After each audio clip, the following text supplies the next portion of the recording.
பரிகாரம் பல வகை ஆகிப்போச்சு.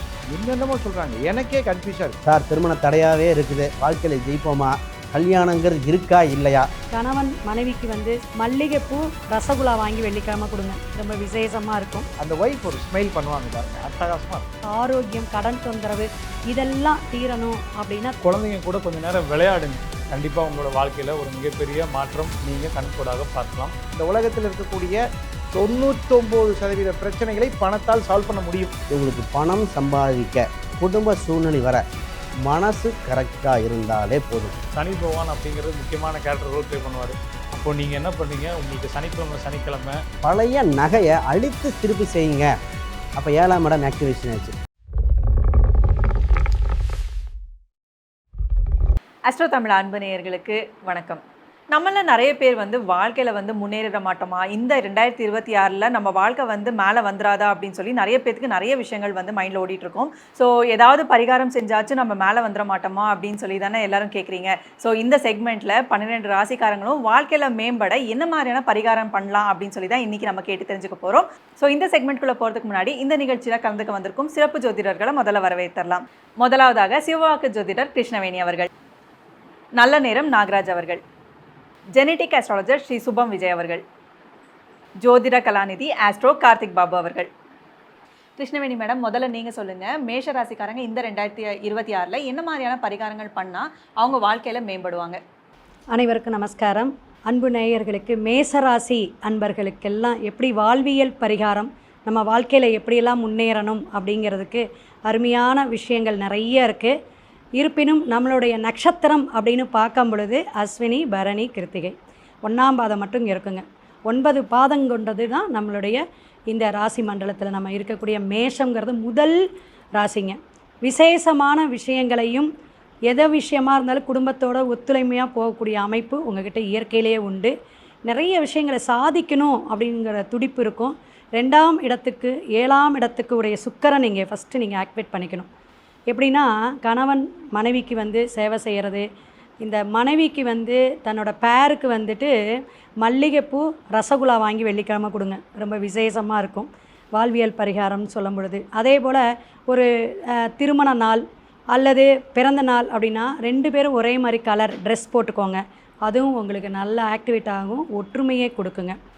நீங்கள் வந்து கண்டிப்பாக இந்த அஸ்வினி வந்து இருக்கிறனால உங்களுடைய ராசிக்காரங்க மேஷத்துக்கானவங்க என்ன செய்யணும் அப்படின்னா, இந்த முடி திருத்துவங்க அப்படிங்கிற இடத்துக்கு போயிட்டு முடிஞ்சால் உழவார பணி வந்து கோயிலில் செய்வாங்க. ஆனால் நீங்கள் இந்த இடத்துல இந்த ஷாம்பு பாக்கெட்டு, முடி இதெல்லாம் கிடக்கும், அதெல்லாம் வந்து கொஞ்சம் க்ளீன் பண்ணுறது, தண்ணி ஊற்றி கழுவி விட்டுட்டு, அல்லது அவங்க வரவங்களுக்கு ஏதாவது ஒரு ஹெல்ப் பண்ணுறது, அந்த ட்ரெஸ்ஸெல்லாம் கொஞ்சம் ஒதுக்குப்புறமாக வச்சு இது பண்ணுறது. இந்த பழனி, திருப்பதிலாம் ஜேன்னு கூட்டமாக இருக்கும், மலைக்கோயில் அது செஞ்சிங்கன்னா ரொம்ப விசேஷம். இது மாதிரி வந்து நீங்கள் வாழ்வியல் பரிகாரமாக செய்யலாம். 3/6க்கு புதன் பகவான் அப்படிங்கும்போது கம்யூனிகேஷனும் மக்களிடத்தையே நல்ல ஒரு செல்வாக்கும் உங்களுக்கு வேணும். அதே போல் ஆரோக்கியம், கடன் தொந்தரவு இதெல்லாம் தீரணும் அப்படின்னா திருநங்கை அப்படின்னு சொல்கிறவங்களுக்கு நீங்கள் ஒரு நல்ல கலர்ஃபுல்லான ட்ரெஸ் வாங்கி கொடுக்கலாம். அல்லது அவங்களுக்கு வந்துட்டு ஏதாவது உணவு வாங்கி, கையில் காசு கொடுக்காம உணவு சாப்பாட்டுக்கான விஷயங்கள் ஏதாவது நீங்கள் வாங்கி கொடுக்கலாம், அது விசேஷமாக இருக்கும். அவங்களுக்கு பாத பூஜை கூட நீங்கள் செய்யலாம். அப்போ உங்களுக்கு வாழ்வியலில் நிறைய விஷயங்கள் மாற்றங்களை ஏற்படுத்தும் அப்படிங்கிறது. 4/5 ஏன்னா சந்திரன், சூரியன், அம்மா அப்பாவை மதிக்கணும். இப்போ அம்மா அப்பா இருக்காங்க அப்படின்னா அம்மா அப்பா சேர்ந்து இருக்கிற புகைப்படத்தை உங்களுடைய பர்ஸில் வச்சுக்கலாம், உங்கள் ஆஃபீஸில் அழகாக வச்சுக்கலாம். ஏன்னா கலைஞர் ஐயாலாம் வச்சுருப்பாங்க, அம்மாவை சிலையாகவே வடித்து வச்சுருப்பாங்க. இதுபோல் வச்சுக்கக்கூடிய விஷயம் உங்களுக்கு நல்ல ஒரு அந்த பூர்வ புண்ணியத்துடைய யோகம், இந்த விசேஷமான அமைப்பெல்லாம் உங்களுக்கு கொடுக்கும். அதே போல் இறந்துட்டாங்க அப்படின்னு சொன்னீங்கன்னா அவங்க படத்தை 2 பேர் ஜோடியாக இருந்துட்டாங்கன்னா நல்லது. தெற்க பார்த்து வழிபாடு எடுங்க, அங்கே வந்து உங்கள் வீட்டில் வச்சு மாட்டி வைங்க, அது நல்லாயிருக்கும். சனி பகவானுடைய 10-11க்கு உடைய விஷயங்கள் வந்து சரி பண்ணணும் அப்படின்னு கேட்டிங்கன்னா, காகத்திற்கு வந்து அன்னம் வைக்கிறது சனிக்கிழமை. அது இப்போ நான் கண்டிப்பாக செய்யணும், 2.5 வருஷம் நீங்கள் ஃபாலோ பண்ணணும் மேசராசிக்காரங்க. அதே நீங்கள் வந்து 18ஆம் படி கருப்பண்ண சுவாமி கோம்பாங்க, அது மாதிரி இருக்கவங்க அல்லது 18 படிக்க வந்து வச்சுருப்பாங்க ஐயப்பன் கோயிலுக்கு வந்துட்டு மாலை இருமுடி கட்டி போகிறதுக்காக அந்த படியை கழுவிட்டு சந்தன குங்குமம் வைக்கிறது, பூ வைக்கிறது, அலங்காரம் பண்ணுறது, தீபம் ஏற்றுறது, இதெல்லாம் நீங்கள் செஞ்சுட்டே வாங்க. சிறப்பாக 2026 வாழ்வியல் பரிகாரத்தினால நீங்கள் நல்ல வாழ்க்கையில் முன்னேற்றம், நல்ல விசேஷம், ஐஸ்வர்யம் கிடைக்கும். சிவாயனம். நல்ல நேரம் நாகராஜ் சார், நீங்கள் சொல்லுங்கள், இந்த 2026 ரிஷபராசிக்காரங்க என்ன மாதிரியான பரிகாரங்கள் பண்ணால் அவங்க வாழ்க்கையில் மேம்படுவாங்க? ஜெய் ஸ்ரீராம். இப்போ நம்ம பார்க்க போகிறது என்னன்னு கேட்டிங்கன்னா, வாழ்வியல் பரிகாரம். அதில் ரிஷபராசிக்கு வாழ்வியல் பரிகாரம்னா என்ன, வாழ்வியல் பரிகாரத்துக்கு என்ன அர்த்தம்? இப்போ பரிகாரம் பல வகை ஆகிப்போச்சு, என்னென்னமோ சொல்கிறாங்க. எனக்கே கன்ஃபியூஸாக இருக்குது. என்னடா 35 வருஷம் ஃபீல்டில் இருக்கோம், புதுசாக இருக்கே பரிகாரம். வாழ்வியல் பரிகாரம் what is the meaning of parikaram? நீங்கள் செய்யக்கூடிய செயல்னால ஏதாவது ஒரு ஆத்மா சந்தோஷப்படணும், அது நம்மளை பிளஸ் பண்ணணும். The good soul or any soul should be blessed. இதுக்கு பேர் தான் வாழ்வியல் பரிகாரம். அது இண்டிவிஜுவலாக மொத்தமாக ரிஷபராசிக்குன்னு சொல்ல முடியாது. ஏன்னா ரிஷபராசியில் 3 பேர் இருக்காங்க. யார்? கிருத்திகை என்று அழைக்கக்கூடிய சூரியன், ரோகிணி என்று அழைக்கக்கூடிய சந்திரன், மிருகசிரீடம் என்று அழைக்கக்கூடிய செவ்வாய். இது 3மே வேறு வேறு கேட்டகரி. 2 சூரியன், 2 நெருப்பு, 1 நீர். இந்த எல்லாத்துக்கும் நடுவில் நீர், 2 நெருப்புக்கு நடுவில் 1 நீர். இவங்களுக்கு என்ன வாழ்வியல் பரிகாரம் சொன்னால் செழிப்பாக இருக்குன்னு ஒவ்வொரு நட்சத்திரமாக பார்த்துடலாம். ஃபஸ்ட்டு கிருத்திகை நட்சத்திரத்திற்கு வாழ்வியல் பரிகாரம். இந்த வாழ்வியல் பரிகாரங்கிற இடத்துல ஒரு முக்கியமான தகவல் என்னன்னு கேட்டால், காசு நிறைய வேணும். இதுதான் பாயிண்ட். சுற்றி எங்கே வருவோம்னா, சார் எக்கனாமிக்கலி நான் சவுண்ட் ஆகணும். வேறு ஏதாவது கேள்வி இருக்கா? இது இருந்தால் எல்லாம் செஞ்சுக்கலாம். இந்த உலகத்தில் இருக்கக்கூடிய 99% பிரச்சனைகளை பணத்தால் சால்வ் பண்ண முடியும் அப்படின்னு நம்புது இந்த உலகம். நம்மளும் அதே வழியிலே போவோம். கிருத்திகை நட்சத்திரத்திற்கு தனதாரையாக இருக்கக்கூடிய நட்சத்திரம் ரோகிணி நட்சத்திரம். ரோகிணினா என்ன அப்படின்னு கேட்டால், உணவு. சந்திரனை நீங்கள் எல்லா வகையிலையும் ஆக்டிவேட் பண்ணலாம். நிறைய பேர் தர்மம் பண்ணுறாங்க. தர்மம் பண்ணும்போது என்ன பண்ணுறாங்கன்னா, தண்ணி கொடுக்காமல் விட்டுறாங்க. உங்கள் தர்மம் செல்லாதுங்க. பிளாஸ்டிக் கவரில் போட்டு கொடுக்குறாங்க, தர்மம் செல்லாதுங்க. இலை, தண்ணீர், உப்பு, இந்த 3ம் கொடுக்காத தர்மம் லிஸ்ட்டில் வராது. ஒருத்தர் என்கிட்ட கேட்குறாரு, அண்ணே வருஷமெல்லாம் அது இலை இருக்கணும், வாழை இலை, தண்ணீர், சாப்பாடு, உப்பு, இதெல்லாம் இருந்து தர்மம் பண்ணால் கிருத்திகை நட்சத்திரத்திற்கு தனத்தை நீங்கள் ஆக்டிவேட் பண்ணிடுறீங்க, தானாக நிறையும். அடுத்தது ரோகிணி நட்சத்திரத்திற்கு மிருகசிரீடம் தான் தனதாரை. என்னதான் உங்களுக்கு வாழ்க்கையில் எல்லா செல்வமும் இருந்தும் ஒரு வண்டி வேணுங்க. வண்டி தான் மிருகசிரீடம், செவ்வாய். நம்ம கணவராக இருந்தால் ஒய்ஃப் வண்டிக்கு போய் காற்று அடிச்சுட்டு வர்றது, பெட்ரோல் அடிச்சுட்டு வந்து வைக்கிறது. அந்த ஒய்ஃப் ஒரு ஸ்மைல் பண்ணுவாங்க பாருங்கள், அட்டகாசமாக இருக்கும். பெட்ரோல் அடிச்சு வச்சிங்களா? ஆமாம் தங்கம், முடிஞ்சு போச்சு. எப்போ மனைவி ஆத்மா சந்தோஷப்படுதோ நீங்கள் வளர ஆரம்பித்தாச்சு. இது ரோகிணிக்கு. மிருகசிரீடத்துக்கு தனதாரை திருவாதிரை. கோவிலில் திருப்பணி செய்தல், அங்கே தெய்வம் சந்தோஷப்படணும். துப்புரவு பணி அதெல்லாம் செஞ்சீங்கன்னா, அதாவது அதுக்கு இப்போ முதல்லாம் போய் எப்படிங்க செய்கிறது அப்படி, இப்போல்லாம் பாருங்கள் செய்கிறதுக்கு ஆட்கள் தனியாக இருக்காங்க. சார் என்னால் செய்ய முடியாது சார், லீவ் போட்டால் மேனேஜர் தரமாட்டார் சார். பரவாயில்ல, அங்கே துப்புரவு பணிக்கு தேவையான சொம்பு, சில பொருள்கள்லாம் தேவைப்படுது, இந்த முறம், அதெல்லாம் வாங்கி கொடுங்க. கண்டிப்பாக உங்கள் வாழ்வியல் பரிகாரம் சின்னது, எளிமையானது, வெற்றி உறுதி. சுபம் விஜய் சார், நீங்கள் சொல்லுங்கள், மிதுன ராசிக்காரங்க இந்த 2026 என்ன மாதிரியான பரிகாரங்கள் பண்ணால் அவங்க வாழ்க்கையில் மேம்படுவாங்க? அஷ்டோத்தமிழா நேயர்கள் அனைவருக்கும் வணக்கம். இந்த மிதுன ராசி அவங்களுக்கு பார்த்திங்கன்னா வாழ்வியல் பரிகாரம். அப்போ கோயில் பரிகாரம் இல்லை அப்படின்னு தெரிஞ்சாச்சு. வாழ்க்கையில் அன்றாட வாழ்க்கையில் நடைமுறையில் பண்ணக்கூடிய ஒரு சில பரிகாரம் இந்த மிதுன ராசிக்கு. பொதுவாக மிதுனம் ஜெயிக்கணும்னாலேங்க இவங்களுக்கு என்ன, இந்த கவிதை, கட்டுரை, எழுத்து, மியூசிக், இது ஒன்று இருக்கணுங்க. இதுதாங்க புதன். இந்த மியூசிக் சம்மந்தப்பட்டது இல்லாமல் இருக்காது. புத்தகம் எது பிரிக்க முடியாது, பேச்சை இல்லாமல் இருக்க முடியாது. இவங்க இயற்கையாக இதெல்லாம் இயங்கிக்கொண்டே இருக்கும்போது இவங்க ராசி வலுப்பட்டுறது.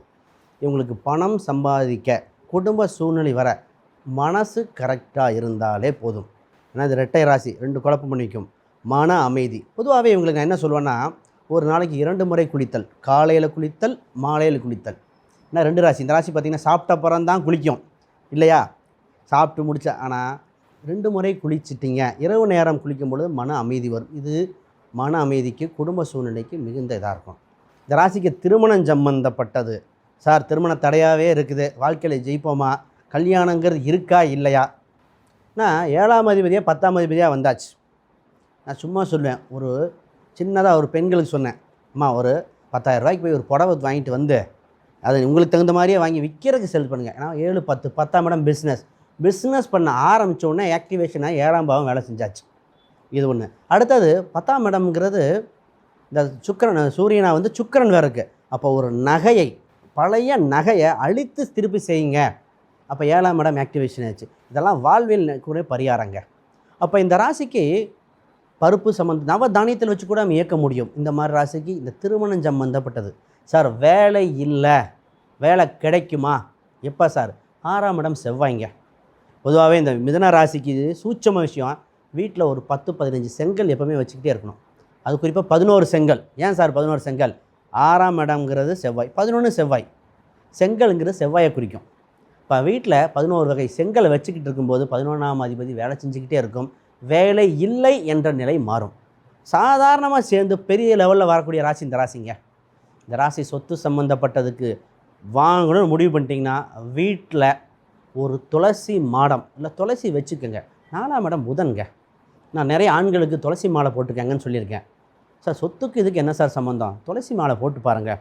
நம்ம கோயில் பரிகாரம் கொடுக்கல, ஏன்னா புதன்கிறது பெருமாளை குறிக்கும். அது புதன்கிறது அதை துளசி இதை குறிக்கும்.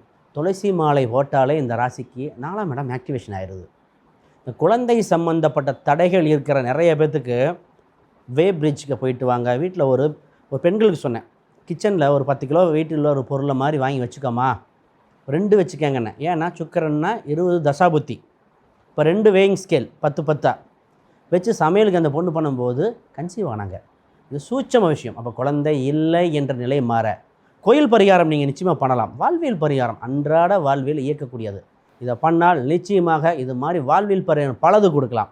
அனைவருக்கும் வணக்கம், வாழ்த்துக்கள். கார்த்திக் பாபு சார், நீங்கள் சொல்லுங்கள், கடகராசிக்காரங்க இந்த 2026 என்ன மாதிரியான பரிகாரங்கள் பண்ணால் அவங்க வாழ்க்கையில் மேம்படுவாங்க? ஓம் கணபதி நமக்கு. நம்ம இப்போ பார்க்க போகிறது வாழ்வியல் பரிகாரங்கள். கடகம் அப்படின்னு எடுத்துக்கிட்டிங்கன்னா இந்த ராசிக்குள்ளே முழு நட்சத்திரங்களாக வர்றது வந்து பார்த்திங்கன்னா சனி பகவானும் புதன் பகவானும். இந்த ராசிக்கே வில்லத்தனமான சூப்பராக செய்யக்கூடிய ஆட்களே இவங்க 2 பேர் தான். ஏன்னா 7, 8, 3, 12 அப்படிங்கிற மாதிரி வருவாங்க. அப்போ இவங்களுடைய வாழ்வியல் பரிகாரங்கள், இவங்களுடைய வாழ்க்கைக்கு என்னென்ன பண்ணணும் அப்படிங்கிறத ஒரு சின்ன ஃபார்மாலிட்டிஸாக நம்ம பார்த்துட்டே வருவோம். ஃபஸ்ட்டு திங், இவங்க வந்துட்டு அனாதை குழந்தைகளின் கல்விகளுக்கு ஏதாவது ஒரு வகையில் உதவி கொண்டே இருக்க வேண்டும். அதுவும் பர்டிகுலராக பெண் குழந்தைகளுக்கு உதவி கொண்டே இருக்க வேண்டும். ஏன்னா கடகராசிக்கு இன்னொரு சுக்கிரன் அப்படிங்கிறவரே வந்துட்டு பாதகாதிபதியாக வருவார். ஏன்னா சரத்துக்கு 11ஆம் இடம் பாதகஸ்தானம். அதே மாதிரி புதன் கல்வி அப்படிங்கிற குறிப்பிடக்கூடியது. அதனால் பெண் குழந்தைகளுக்கு உதவித்தொகை கொடுத்துக்கிட்டே வர்றது, அனாதை பெண்களுக்கு கொடுக்கறது, ஈவன் மொழி மாறி மொழி, நாடு விட்டு நாடு, அந்த மாதிரி நிறைய விஷயங்களுக்கு பண்ணுறது வந்து ரொம்ப அவசியமான ஒன்று. அடுத்து வந்து பார்த்திங்கன்னா இதுக்கு வந்துட்டு 5, 10 கூடியவராக செவ்வாய் வருவார். ஸோ ரத்த தானம் அப்படிங்கிறது பண்ணிக்கிட்டே வரணும். சார் என் உடம்புல ரத்தமே இல்லை சார், நான் எங்கே சார் ரத்த தானம் பண்ணுறது அப்படின்னு கேட்டிங்கன்னா மெடிசின்ஸ் வாங்கி கொடுங்க. அதுவும் செவ்வாய்க்கிழமை நேரத்தில் சடனாக ஒரு கவர்மெண்ட் ஹாஸ்பிட்டலில் போங்க. உங்களுக்கு அவங்க வேண்டப்பட்டவங்களுக்கு எக்ஸ்ரேவோ, சிடியோ, எம்ஆர்ஐயோ ஏதோ ஒன்று எடுக்க வேண்டி வரும். அங்கே ஜிபே ட்ரான்சாக்ஷன் பண்ண வேண்டி வரும். நீங்கள் போய் ஒரு அமௌண்ட்டு ஜிபே பண்ணிட்டு வாங்க. ஒரு 1000, 2000, 5000, வாட் எவர் இட் இஸ், உங்கள் வசதிக்கு முடிஞ்சாப்பில் என்ன பண்ண முடியுமோ அதை போய் நீங்கள் பண்ணிவிட்டு வாங்க. கண்டிப்பாக ரொம்ப பெரிய சப்போர்ட்டிவாக இருக்கும். அதுக்கடுத்தது வந்து பார்த்தீங்கன்னா சனி பகவான் அப்படிங்கிறது முக்கியமான கேரக்டர் ரோல் ப்ளே பண்ணுவார். அப்போது நீங்கள் என்ன பண்ணுறீங்க, உங்களுக்கு சனிக்கிழமை நீங்கள் ரோட்டில் கிராஸ் பண்ணும்போது அங்கே இருக்கிற ஏழை மக்கள் இல்லாட்டி ஒரு முதியோர்கள், ரொம்ப கஷ்டப்படுறவங்க, நோயில் இருக்கிறவங்க, அவங்களுக்கு தேவையான சாப்பாடு, அப்புறம் ஒரு துணிமணி, இந்த மாதிரி விஷயங்கள்லாம் கொடுத்துட்டு வாங்க. நிறைய பேர் பழைய துணியை கூட வந்துட்டு கொடுப்பாங்க. ஈவன் பழைய துணி கொடுக்குற மாதிரி இருந்தாலும் தயவுசெய்து நல்லா துவைச்சி அது வந்து இஸ்திரி பண்ணி கரெக்டாக பேக் பண்ணி அவங்களுக்கு கொடுக்க ஆரம்பிங்க. ஹைஜீனிக்காக இருக்கட்டும், ஓகேங்களா? பழசு கொடுக்குறதுக்காக அப்படியே தூக்கி கொடுத்துடக்கூடாது, ஏன்னா மேற்கொண்டு பாவத்தை தான் சேர்க்கும். அதுக்கப்புறம் வந்து பார்த்திங்கன்னா இந்த 7ஆம் இடம் வந்துட்டு உங்கள் ஒய்ஃப் அப்படிங்கிறது வரும், சரிங்களா? அப்போ அந்த 7ஆம் இடத்துக்கு 2வது 8ஆம் இடம் அப்படிங்கிற மாதிரி வரும். அப்போ என்ன பண்ணுவோங்க, நீங்கள் உங்கள் டாய்லெட்டை நீங்களே க்ளீன் பண்ணுங்கள், ஓகேங்களா? அதே மாதிரி உங்கள் வீட்டில் ஃப்ளோர் இருக்குங்களா, அந்த ஃப்ளோரையும் நீங்கள் க்ளீன் பண்ணுங்கள். ஏன்னா இந்த கடகராசிக்கு என்ன தான் வந்துட்டு அசும சனி முடிஞ்சாலும் பாக்கிய சனிங்கிற இடத்துல சில அதிர்ஷ்டங்கள் கிடைக்காம இருக்கும், ஓகேங்களா? அந்த அதிர்ஷ்டங்கள்லாம் கிடைக்கணும்னா நீங்கள் டவுன் டு எர்த்தாக இருக்கணும். டவுன் டு எர்த்தாக இருந்தால் தான் சனி பகவானோட ஆசீர்வாதங்களும் செவ்வாய் பகவானோட பராக்கிரம செயல்களும் உங்களை செய்கிறதுக்கு உண்டான விஷயங்கள் எல்லாமே அப்படியே 1 by 1 செட் பையாக இந்த வருஷம் 2026 செஞ்சுக்கிட்டே வரும். ஸோ இந்த 2026 ஜெயிக்கிறதுக்கு இந்த மாதிரி விஷயத்தை கொஞ்சம் ஃபோக்கஸ் பண்ணுங்கள். அது இல்லாமல் நீங்கள் வந்துட்டு ஒரு சின்ன சின்ன விஷயங்களும் செய்யணும். புதன்னா குழந்தை பருவம் அப்படின்னு சொல்லுது. அப்போது குழந்தைங்களை அப்பப்போ நீங்கள் மீட் பண்ணிங்கன்னா அவங்களுக்கு தேவையான சாக்லேட்டு கொடுத்துட்டே வாங்க. அது ₹1 சாக்லேட்டும் இருக்கலாம், ₹10 சாக்லேட் இருக்கலாம், உங்கள் வசதியை பொறுத்தது. சரிங்களா? அதே மாதிரி குழந்தைங்க கூட கொஞ்சம் நேரம் விளையாடுங்க. ஏன்னா புதன்னா விளையாட்டு. ஸோ அந்த விளையாட்டு சம்மந்தப்பட்ட விஷயங்களாக பண்ணுங்கள். ஒரு கொஞ்சம் உங்கள் ஏரியாவிலேயே பக்கத்தில் கஷ்டப்படுற குடும்பங்கள் யாராச்சும் இருக்கும். அவங்க வீட்டில் வந்துட்டு பேரண்ட்ஸ் எல்லாம் எதுவும் கேட்க மாட்டாங்க. நீங்களே அவங்க குடும்ப சூழ்நிலையை உணர்ந்துக்கிட்டு அவங்களுக்கு தேவையான பேட்டு, பாலு, இல்லை அவங்களுக்கு பிடிச்ச கேரம் போர்டு, செஸ்ஸு, இந்த மாதிரி ஏதாவது ஒரு பிடிச்ச விஷயங்களை வாங்கி கொடுங்க. கண்டிப்பாக உங்களோட வாழ்க்கையில் ஒரு மிகப்பெரிய மாற்றம், முன்னேற்றம் நீங்கள் கண்கூடாக பார்க்கலாம். நன்றி. ரொம்பவே சிறப்பாக 12 ராசிக்குமே வாழ்க்கையில் வெற்றி பெற வாழ்வியல் பரிகாரங்கள் வந்து நம்ம ஆஸ்ட்ராலஜிஸ்ட் சொல்லியிருக்காங்க. ஸோ கண்டிப்பாக இதெல்லாமே ட்ரை பண்ணி பாருங்கள். இந்த 2026 உங்களுக்கான ஆண்டாக அமையும். ஸோ தொடர்ந்து நம்ம ஆஸ்ட்ரோ தமிழா சேனலில் நிறைய இன்ட்ரெஸ்டிங்கான பதிவுகள் வந்துட்டுருக்கு. ஸோ அதெல்லாமே பார்க்க நம்ம ஆஸ்ட்ரோ தமிழா சேனலை ஃபாலோ பண்ணிக்கோங்க.